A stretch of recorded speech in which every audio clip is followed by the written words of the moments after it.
फिर से आप सबका स्वागत करता हूँ YouTube प्लेटफॉर्म के हर सिद्धि क्लासेस चैनल पर। पिछले वीडियो में हमने बात की थी जिसमें मैंने इंग्लिश का जो वीडियो बनाया था उसमें हमने बात की थी नाउन पार्ट 2। कुछ मैंने अच्छे कहना चाहिए अच्छे लॉजिकल टॉपिक मैंने आप लोगों को बताए थे नाउन के बारे में, कितने प्रकार की नाउन होती है। इसके अलावा भी मैंने बहुत कुछ बताया, कुछ एसएससी के क्वेश्चन करवाए, एसआई के क्वेश्चन करवाए थे। आज हम बात करने वाले हैं प्रतिशत की। तो मैंने जो पिछला वीडियो प्रतिशत का बनाया था उससे आगे उसके जो आगे के क्वेश्चन हैं उन पर बात करेंगे और देखेंगे कि इन प्रश्नों को कैसे सॉल्व किया जाए। कुछ समय में आज एक खुशखबरी है, कुछ ही समय में आज जो हमारे गृह मंत्री हैं नरोत्तम मिश्रा जी, उन्होंने आज बयान दिया है कि लगभग 4200 वैकेंसी आनी है कांस्टेबल की। तो तैयार रहें सब और धीरे धीरे पढ़ते रहें, क्योंकि पढ़ना जरूरी है। जब प्यास लगे तभी कुआं नहीं खोदना चाहिए। पहले से अगर कुआं खोदें तो तब प्यास लगे तो कम से कम तुरंत बुझ तो जाती है। इसीलिए पढ़ना जरूरी है, पढ़ते रहें, अपना ख्याल रखें, ठीक है। तो आज हम बात करते हैं हमारे पहले प्रश्न पर। इसमें लिखा है एक लाइब्रेरी में 58% पुस्तकें अंग्रेजी की हैं। यदि हिंदी की किताबों की संख्या 378 हो तो अंग्रेजी किताबों व कुल पुस्तकों की संख्या, मुझे अंग्रेजी किताबों व कुल पुस्तकों की संख्या पता करनी है। तो ये बहुत ही सरल सा प्रश्न है, देखें कैसे होगा। 58% जो पुस्तकें दी हैं वो दी हैं अंग्रेजी की, और एक प्रकार की पुस्तकें और जो कि हिंदी की हैं, हमें उनकी संख्या दी है, प्रतिशत नहीं दिया है। अब स्वाभाविक सी बात है, कुल प्रतिशत कितना होता है 100 में से एक पुस्तकें हमें दी है किसकी, 58% पुस्तकें किसकी दी है, मुझे 58% पुस्तकें दी है किसकी, ये दी है मुझे इंग्लिश की। और जबकि दूसरे प्रकार की पुस्तकें वो हिंदी की। तो जब ये 58 हो गई तो भाई 100 में से अगर मैं 58 को माइनस करूंगा तो कितना बचेगा मेरे पास, 42%। तो 42% किसकी हो जाएगी मेरे पास, हिंदी की। अब 42% जो मेरे पास हिंदी की पुस्तकें हैं इनकी संख्या मुझे प्रश्न में दी है, कितनी दी है, 378। तो क्या मैं ऐसा नहीं बोल सकता कि 42% बराबर 378 मुझे दिया है, बिल्कुल बोल सकता हूँ। तो क्या दिक्कत है, निकाल लीजिए। 378 मुझे किसके बराबर दिया है भाई, 42% के बराबर दिया है। मुझे निकालना क्या है, अंग्रेजी की किताबें व कुल पुस्तकों की संख्या मुझे निकालनी है, अंग्रेजी किताबों और कुल पुस्तकों की संख्या। तो मैं क्या करूं, पहले कुल पुस्तकों की संख्या निकाल लूं, या फिर अंग्रेजी की भी निकालना है तो अंग्रेजी की भी निकल आएगी, कुल पुस्तकों की भी निकल आएगी, जो आपको निकालना हो। तो मैं पहले कुल पुस्तकों की संख्या निकाल लेता हूँ, 100 का कर देता हूँ क्या इसमें मल्टीप्लाई। ये जब मैंने किया, इसको हम काट दें, कितने से कटेगा, 6 से कट जाएगा, 6 7 42, 6 6 36, 6 3 18, ये 7 1 7, 7 9 63, 9 का 100 में गुणा करेंगे तो आ जाएगा 900। ये तो आ गई मेरी क्या, कुल पुस्तकें, क्या आ गई, कुल। अब ये बोल रहे थे अंग्रेजी की किताबों की संख्या, अंग्रेजी की किताबों की भी संख्या में ज्ञात करनी है। तो सीधे या तो आप ऐसे निकाल लो कि 378 अगर मेरे पास किसकी पुस्तकें थी, हिंदी की, इसमें से अगर मैं 378 माइनस कर दूं, ये मैंने माइनस कर दिया 378, तो ये बचा 2, 10 में से कितने जाएगा, 8 जाएगा, 10 में से 8 गए तो 2 बचे, फिर 10 में से 8 जाएगा तो फिर बचेगा 2, और फिर 9 में से कितना जाएगा भाई, 6, 9 में से 4 जाएंगे तो कितने बचेंगे, 5, 522। ये किसकी आ गई मेरे पास, कौन सी पुस्तकें नहीं दी थी मेरे पास, अंग्रेजी की नहीं थी, ये इंग्लिश की पुस्तकों की संख्या आ गई। ये वाली जो ऊपर दी थी ये हिंदी की, और ये वाली क्या है, कुल, ठीक है। तो ये बड़ा ही सरल सा प्रश्न था। और यदि हमें एक चीज और इस प्रश्न में, यदि हमें कुल पुस्तकें निकालने के लिए उन्होंने बोला नहीं होता तो हम क्या करते, कुछ नहीं करते, यहाँ 100 का गुणा न करके किसका कर देते भाई, 42 का। किसका करते, क्योंकि ये 58 का कर देते, किसका कर देते, 58% पुस्तकें अंग्रेजी की थी, अंग्रेजी की निकालने को बोली थी। तो अगर यहाँ 58% का भी हम डायरेक्ट गुणा कर देते तो हमारी अंग्रेजी की पुस्तकों की संख्या आ जाती। लेकिन हमने क्या किया है कि हमने पहले कुल निकाल लिया, क्योंकि कुल उन्होंने पूछा था तो 100 को मल्टीप्लाई कर दिया। बड़े ही सरल से प्रश्न है। नेक्स्ट क्वेश्चन की मैं बात करूं तो जो कि बोर्ड पे दिया हुआ है, आप सबको दिख रहा होगा, इसमें लिखा है किसी संख्या के 82% में से 108 घटाने पर, लिखा है किसी संख्या के 82% में से 108 घटाने पर उस संख्या का 74% प्राप्त होता है। मुझे संख्या पता नहीं है कि क्या संख्या, मुझे बस इतना पता है कि उस संख्या के 82% में से यदि मैं 108 घटा दूं तो मुझे उसी संख्या का, जो संख्या मुझे पता नहीं है, उसी संख्या का 74% प्राप्त होता है। उस संख्या का 68% कितना होगा। अब मुझे वो संख्या पता है नहीं, उसी संख्या का 82% दिया है, उसी संख्या का 74% दिया है, उसी संख्या का 68% निकालना है, वो संख्या पता नहीं है। तो मैं क्या करूं, बड़ा ही सरल सा प्रश्न है, बस बात इतनी सी है, ध्यान देने की। यहां देखेंगे सब लोग, अगर मेरे पास 82% किसी संख्या का 82% दिया है, इसमें से मैं माइनस कितना कर रहा हूं भाई, 108, तो मुझे उसी संख्या का कितने परसेंट प्राप्त हो जाता है, उस संख्या का 74% प्राप्त होता है। जब मैं 82% में से 108 घटाता हूं तो 74% प्राप्त हो जाता है। ये है बात सीधी सीधी। लेकिन अगर मैं बात करूं 82% में से 74% 82% में से जब मैं 108 घटाता हूं तब मुझे 74% प्राप्त होता है। तो कहने का मतलब ये कहीं ना कहीं ये 108 किससे संबंधित है भाई, जितना इसमें डिके हो रहा है, कितने का डिके हो रहा है, ये देखो 82% और 74%, कितने का अंतर है भाई इनमें, इनमें अंतर है कितने का, 8% का। कितने का, 8% का। 74 में 8 जोड़ो तो 82, 82 में से 8 घटाओ तो 74, 8% का अंतर है। यदि इसमें 8% का अंतर है तो ये अंतर कब आ रहा है, ये 74 कब हमें मिल रहा है, जब हमने 108 घटा दिया। ये 82% में से यदि मैं 8% घटा दूं तो मुझे 74% मिलेगा, और यदि मैं 82% में से 108 घटा रहा हूं तब मुझे कितना मिलता है, उस संख्या का 74% मिलता है। इसका मतलब ये है कि 8% बराबर दिए हैं किसके, 108 के। क्या करूं, रख दो, 108 मुझे बराबर दिया है किसके, 8% के। मुझे निकालना क्या है, अब देखो उस संख्या का 68%, यदि मुझे वह संख्या निकालनी होती तो मैं क्या करता, सीधे सीधे 100 का गुणा कर देता। लेकिन मुझे वह संख्या नहीं निकालनी, मुझे निकालना क्या है, 8% निकालना है। क्या निकालना है, 8% सॉरी 68% निकालना है। कितना निकालना है उस संख्या का, 68%। तो मैं क्या करूंगा, मल्टीप्लाई किसका कर दूंगा भाई, 68 का। किसका कर दूंगा, 68 का, 68% का। क्योंकि यहां पे भी परसेंट जब मैं हटाऊंगा तो यहाँ पे 100 भाग में चला जाएगा, यहाँ पे परसेंट हटाऊंगा तो 100 इसके भाग में आ जाएगा, 100 से 100 कट जाएंगे, तो वो हम लिख नहीं रहे हैं कैलकुलेशन में, ये तो सभी को पता होगा।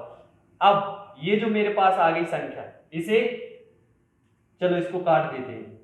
किससे कटेगा, ये चला जाएगा हमारा, कितनी बार जाएगा,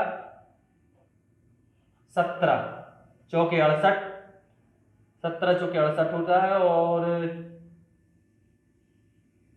4 17 68 हो गया, और 4 दूनी 8, 2 एकम 2, और ये कितना आएगा, 2 पंचे 10, 2 चौके 8। अब बस मेरे पास बचा क्या, 54 और 17 कर दो, 54 गुणे 17 कर दो। 17 चौके अभी देखा हमने कितना होता है, 68। 17 पंचे कितना होता है, 85, और 6 कितना हो जाएगा भाई, 85 और 6 होगा 91। ये आ गए मेरे पास 918। ये 918 किसकी संख्या आ गई मेरे पास, ये 918 मुझसे क्या पूछा गया था कि उस संख्या का 68% कितना आएगा, 918 आ गया। ये जो मेरे पास 918 आया, ये मेरा आंसर हो गया। तो ये बहुत ही सरल सा सवाल था, एक बार फिर से देख लीजिए। मैंने कुछ नहीं किया, 82% और 74% में कितने का अंतर है, 8% का अंतर है, वो 108 के बराबर है, मैंने रख दिया। निकालना क्या था, उस संख्या का 68%, उसका गुणा कर दिया तो आ गया आंसर। तीसरा सवाल जो हमारा है, किसी संख्या के 75% में 225 जोड़ने पर, फिर वही बात आ गई, किसी संख्या के 75% में मुझे वह संख्या नहीं दी। लेकिन एक बात है, कोई भी संख्या अपने आप में 100% होती है, तो सीधी सीधी बात है, जो संख्या हमें नहीं दी वो भी 100% होगी। किसी संख्या के 75% में 225 जोड़ने पर वह संख्या प्राप्त होती है। देखें, मान लो मेरी जो संख्या है वो 100% के बराबर होती है, हर संख्या 100% के बराबर अपने आप में। इसी 100% की बात नहीं कर रहा है, ये तो पूरी संख्या का दिया है। देखो 75% में 225 जोड़ो, ये लिए 75% में मैंने कितने जोड़ दिए, 225, तो मुझे वह संख्या प्राप्त हो रही है। वह संख्या कितने परसेंट के बराबर प्राप्त हो रही है, 100% के बराबर, क्योंकि कोई भी संख्या भाई अपने आप में 100% के बराबर होती है। अब देखिए यहां पर ये जो 225 जोड़ने के बाद ये 100% के बराबर वो संख्या जो हो रही है, मुझे एक बात बताइए 225 किसके बराबर होंगे भाई? 25% के बराबर नहीं होंगे। और मुझे निकालना क्या है? 150% उस संख्या का। तो 150 से क्या कर दूंगा मैं? मल्टीप्लाई कर दूंगा। लो आंसर आ जाएगा। ये 25 कहाँ से आ गया? अगर मैं 75 में 25 और जोड़ूं तभी तो आएगा ना 100%। क्या है 25 एकम 25, 25 90 और हाँ 25 अट्ठे 225 90। हाँ और ये देखिए 9 पौने 45 की 5 4 9 एकम 9 4 13 109 1350। ये मेरा आ गया आंसर 1350। बड़ा ही सरल सा सवाल था। किसी संख्या के 75% में 225 जोड़ने पर बस इतना पता होना चाहिए कि कोई भी संख्या है अपने आप में 100% होती है। तो यदि मैं 25% और जोड़ दूं 75% में तो 100% आ जाएगा। और 25% किसके बराबर दिया है? 225 के बराबर दिया। निकालना था 150%, मुझे वह संख्या तो निकालनी थी। यदि वह संख्या निकालनी होती हाँ तब मैं यहाँ 100 का मल्टीप्लाई करता, 100 का गुणा करता, लेकिन संख्या नहीं निकालनी थी। मुझे निकालना था क्या? 150%। तो 150 का मैंने क्या कर दिया? मल्टीप्लाई कर दिया। ये हो गया तीसरा सवाल। चौथे सवाल पे चले। यदि हम फोर्थ वाले सवाल पर ध्यान दें तो इसमें लिखा है एक चुनाव में 2 उम्मीदवार थे। कितने? 2 उम्मीदवार ए ने 45% वोट प्राप्त किए। यदि बी को मिले वोट की संख्या 4400 है तो ए को कितने वोट मिले? अब 2 उम्मीदवार हैं, कौन कौन? ए और सेकंड है बी। उम्मीदवार ए ने 45%, ए को कितने वोट मिलेगा भाई? 45%। कुल वोट कितने परसेंट के बराबर होंगे? 100% के। जब इसको 45% मिले तो ऑब्वियसली सी बात है भाई इसको 55% वोट मिले होंगे। कितने मिले होंगे? 55% वोट। जब इसे 45% तो इसे 55%। अब लिखा है यदि बी को मिले वोट की संख्या 4400 है। अब ये देखो बी को जो वोट मिले हैं उनकी संख्या दी हुई है। मुझे परसेंट दिया था ए का, बी का दिया नहीं था। संख्या दी है वोटों की बी की, ए की दी नहीं है। एक एक चीज मिस कर दी। अब यही तो दिमाग लगाने वाली बात होती है। अब लिखा है तो ए को कितने वोट मिले? अब ए को कितने वोट मिले तो सीधी सीधी बात हुई 55% बराबर किसके बराबर है? 4400 के। तो मैं क्या करूंगा? 4400 बराबर रख दूंगा 5500 के। और निकालना क्या है? निकालना है क्या? तो ए को कितने वोट मिले? कितना भाई? ए का 45%। तो 45 का क्या कर दूंगा? मल्टीप्लाई। अब ये भी प्रतिशत था, ये देखो यहां भी परसेंट है, यहां भी परसेंट है। परसेंट का वही 100 फिर आएगा तो वो एक दूसरे से क्या हो जाते हैं? कैंसल। इसलिए ये परसेंट हम यूज नहीं करते। अब देखो ये तो सरल सा 11 से 11 पौने 55, 11 चौके 44, ये आ गया हमारे पास। कितना आ गया? 400 आ गया। अब 5 एकम 5, 5 नम 45, 9 चौको 36, ये आ गया भाई 3600 वोट। ये 3600 वोट किसे मिले? किसका निकाला हमने? किसका मल्टीप्लाई किया था? 45%। 45% किसके वोटों का प्रतिशत था? ए के। तो ये 3600 वोट आ गए ए को। ये आ गया हमारा आंसर। बहुत ही सरल सा सवाल था। ये हो गया हमारा कौन सा? चौथा वाला। अब हम बात करेंगे किसकी? पांचवें वाले सवाल की। पांचवें में दिया है एक वर्ग की भुजा को 30% से बढ़ाया जाता है। अब देखो ये जो वाले सवाल है इसमें थोड़ा सा समझना, ये थोड़े से हटके हैं, अलग है। और ये वाले सवाल आरक्षक में कई बार पूछे जा चुके हैं। किसी आयत की एक भुजा को, किसी वर्ग की एक भुजा को ऐसे पूछ लेते हैं। तो देखा एक वर्ग की भुजा को 30% से बढ़ाया जाता है। कितने प्रतिशत से बढ़ाना है? 30% से। एक भुजा बढ़ा रहा है, इसके क्षेत्रफल में कितने प्रतिशत की वृद्धि होगी? मुझे एक बात बताइए। मुझे वर्ग की कोई भी भुजा, ये तो पता है नहीं 2 सेंटीमीटर है कि 3 सेंटीमीटर की, चाहे ये कुछ नहीं लिखा उसमें, तो बस परसेंट लिखा है। वो भी कौन सा परसेंट लिखा कि इतने प्रतिशत से बढ़ाया जाता है, बस इतना लिखा है। तो मैं क्या करूं? 100% मान लूं भाई। कोई भी वर्ग है, आयत है, जब मुझे दी नहीं है कि कितने कितने प्रतिशत भुजाएं हैं तो हर भुजा अपने आप में 100% होगी। ये प्रतिशत का नियम है कि संसार में जो भी हमारे लिए वस्तुएं दिखती हैं, कोई भी संख्या है, वो सब 100% के बराबर होती है। मैं पहले पिछले वीडियो में डिस्कस कर चुका हूं और बता चुका हूं। तो क्या करूं मैं क्षेत्रफल निकाल लूं। किसका? कब निकाल रहा हूं ये क्षेत्रफल? जब मैंने वर्ग की प्रत्येक भुजा को कितना माना है? 100% के बराबर। तो यदि मैं 100 का 100 में मल्टीप्लाई कर दूं तो ये तो आ गया कौन सा? ये कौन सा है मेरा? पुराना। ये कौन सा प्रतिशत आ गया? पुराना। ये पुराना क्यों होगा?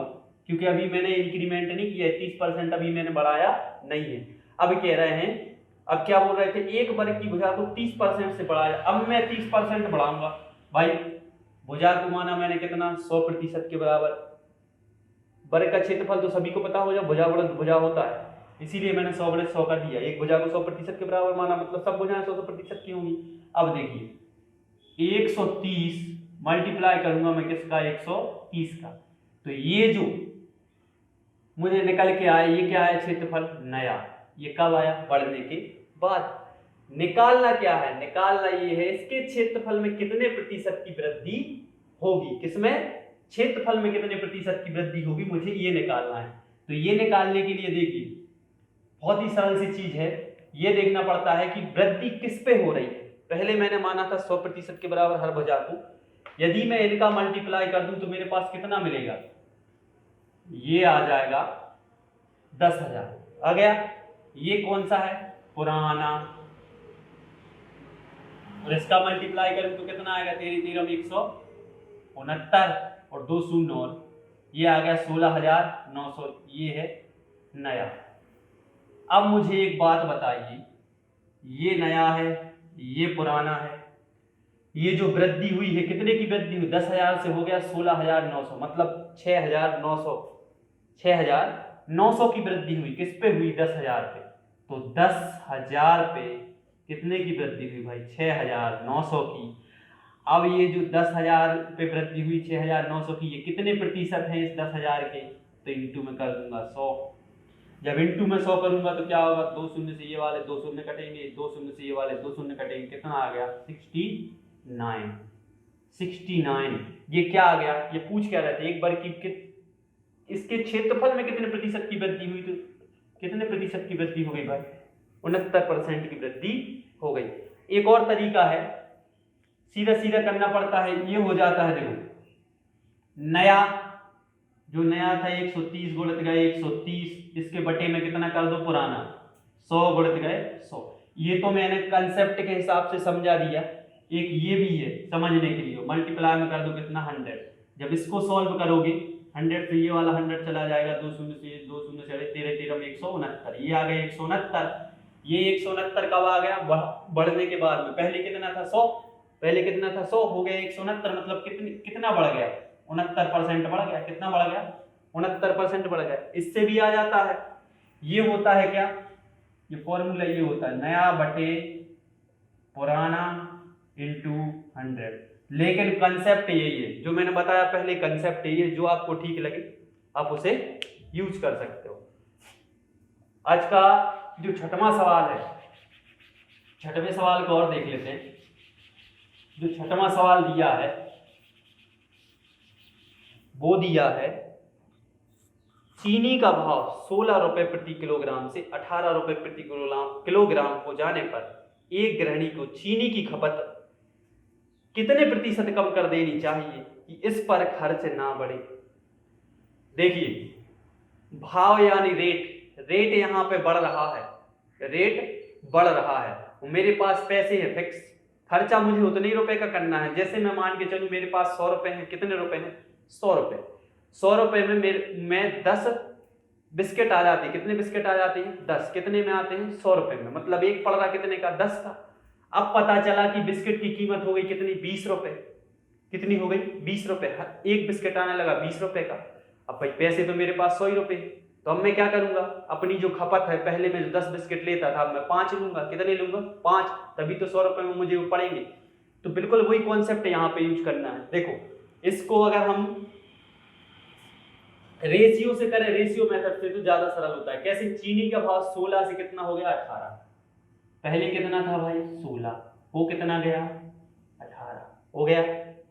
16 18। ये क्या है? एक चीनी का भाव। भाव मतलब यहां पे मैं लिख सकता हूं ये रुपए हैं। क्या है? रुपए।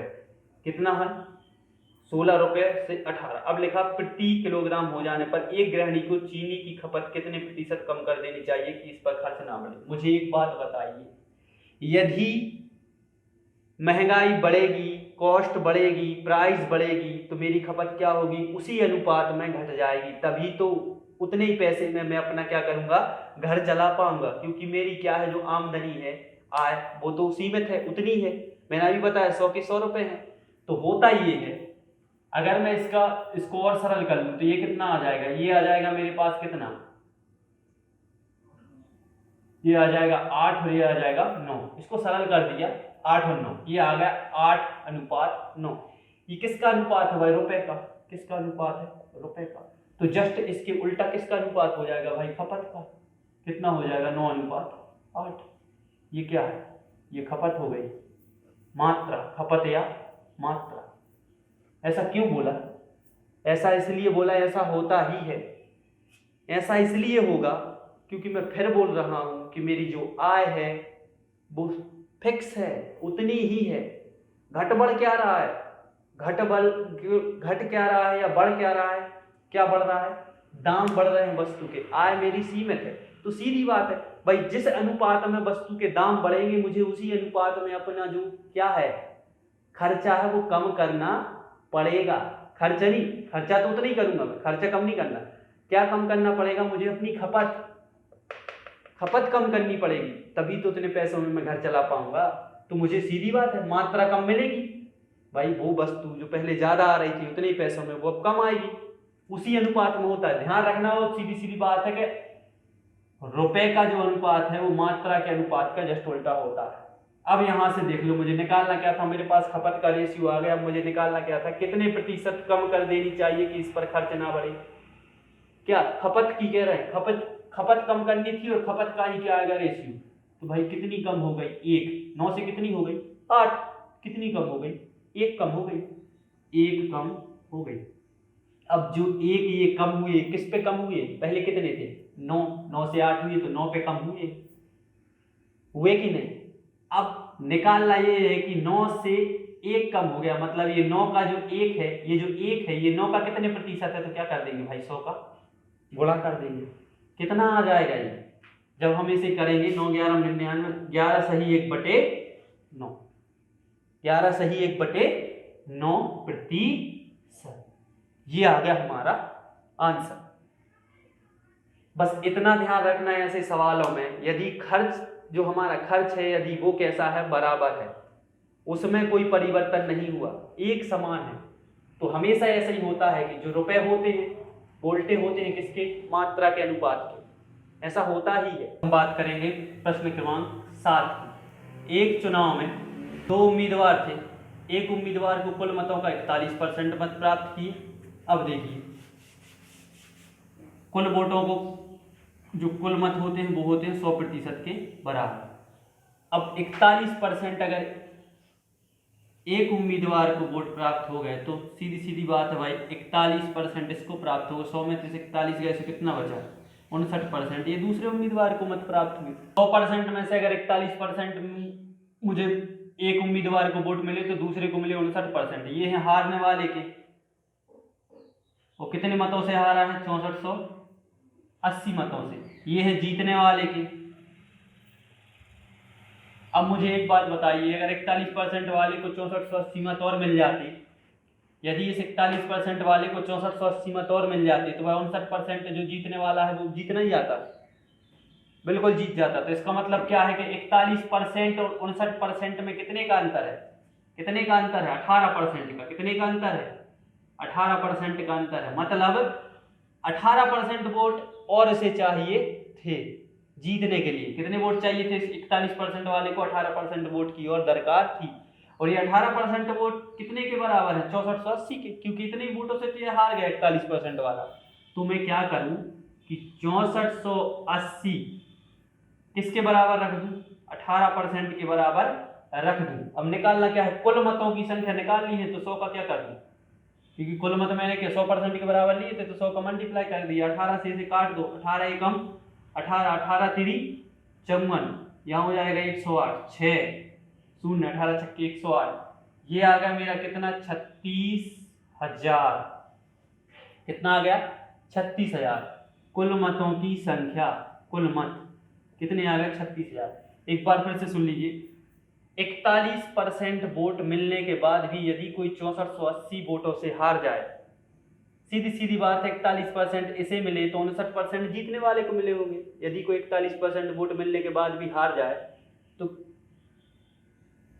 तो इसका मतलब क्या है कि सामने वाले को 59% वोट मिले हैं, क्योंकि होता तो कुल कितना 100% ही है, एक को 41, एक को 59%। अब यदि इसको 6480 वोटों से ये हारा है, यदि सपोज करो इसको 6480 वोट और मिल गए होते तो ये जीत नहीं जाता।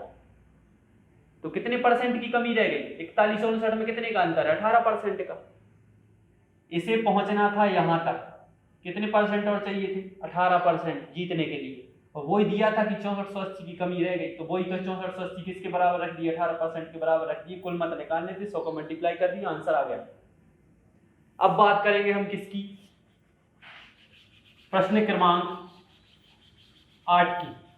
ये आज का हमारा लास्ट क्वेश्चन है इस वीडियो का। एक चुनाव में 2 उम्मीदवार थे जिसमें 20% वोट अमान्य घोषित कर दिए गए। ये बिल्कुल मौखिक है, थोड़ा सा ध्यान देना। एक चुनाव में 2 उम्मीदवार थे जिसमें 20% वोट अमान्य घोषित कर दिए। कुल वोट कितने होते मैंने अभी बताया था, कितने प्रतिशत के बराबर हम मानते हैं? 100% के बराबर। अब 100% में से 20% वोट यदि अमान्य घोषित हो जाए, क्या हो जाए? अमान्य, तो जो वैलिड वोट हैं वो कितने बचे? 80%। ये आ गया भाई, मान्य लिख देता हूं, ये मान्य वोट हैं जिनकी काउंटिंग होगी। कितने? 80% वोटों की काउंटिंग हुई। सेट। फिर लिखा है कर दिए गए जीतने वाले को कुल मतों का 50% प्राप्त हुए। कुल मतों का 50% बात कर रहे हैं हम, इस 80% का 80% वोटों में से 50% की बात नहीं कर रहे। कुल मत कितने परसेंट के बराबर लिए थे हमने? 100% के बराबर। तो कुल मतों का 50% प्राप्त हुए। किसको हुए? ये भाई जीतने वाले को। अगर जीतने वाले को इस 100 में से 50% वोट प्राप्त हुए हैं, ये किसके हैं? जीतने वाले के। अब मुझे एक बात बताइए, इसी 100 में से 50% जीतने वाला ले गया, इसी 100 में से 20% वोट क्या हो गए? अमान्य हो गए। तो कितना बचा भाई? कितना बचेगा? 30% ही नहीं बचेगा। 30% किसको मिला था? ये किसको मिला? इस 100 का 30% किसको मिला? ये मिले मेरे हारने वाले को। किसको? हारने वाले को। अब पूछ क्या रहे हैं? यदि कुल मतों की संख्या 60,000 थी तो बताइए कि वह कितनी वोटों से जीता? कितनी वोटों से जीता? कुल मतों की संख्या कितनी थी? 60,000। और सुन लीजिए कितनी मतों से जीता? 20% से। अब मुझे एक बात बताइए, 50% किसे? जीतने वाले को। 30% किसे? हारने वाले को। कितने का अंतर है? कितने परसेंट से जीता? 20% वोटों से जीता। तो इसका आंसर तो सीधा सीधा मिल गया। मुझे बताइए कि वह कितनी वोटों से, अच्छा इसमें हमें केवल प्रतिशत मिला है। क्या मिला है? प्रतिशत। कि बताइए कि वह कितनी वोटों से जीता, ये हमें निकालना है। तो मुझे पता है 20% वोटों से जीता, क्योंकि अंतर कितने का आ रहा? 20 का। सीधी सीधी बात है, 50 में से अगर 30 घटाऊंगा तो 20 आएगा। ऐसे 20 आया। अब मैं 60,000 का कितना निकाल लूँ? इस 60,000 का कितना निकाल लूँ? 20% निकाल लूँ, क्योंकि 20% से जीता है। इसका जब मैं निकालूंगा तो ये तो मौके ही निकल आएगा। 2 शून्य गए, 3 से 2 हो जाएगा 12 और 3 शून्य और ये आ गया। कितना आ गया? 12,000। कितना आ गया? बताइए वह कितनी वोटों से जीता? तो वह 12,000 मतों से, 12,000 मतों से जीत गया। ये 12,000 मत किसके बराबर है? 20% के बराबर। 20% वोटों से जीता था और मतों की संख्या तो वो आ गई 12,000। ये आ गया हमारा क्या? आंसर। तो दोस्तों उम्मीद है आप सभी को ये वीडियो पसंद आया होगा, और ऐसे ही हम आगे भी लेवल बढ़ा कर नए नए वीडियो अपलोड करते रहेंगे। आपसे उम्मीद है कि आप सभी वीडियो को देखें, लाइक करें, शेयर करें, सब्सक्राइब करें। और हाँ, जैसा कि मैंने बताया था कि नरोत्तम मिश्रा जी ने कल ही ये बयान दिया है कि बहुत जल्दी लगभग 4200 कांस्टेबल की भर्तियां होनी है मध्य प्रदेश में। तो गवर्नमेंट कोई भरोसा नहीं कब डाल दे नोटिफिकेशन, कब आ जाए। तो रेगुलर पढ़ाई करते रहिए, जुड़े रहिए हरसिद्धि क्लासेस से। अगले वीडियो तक जय हिंद, जय भारत।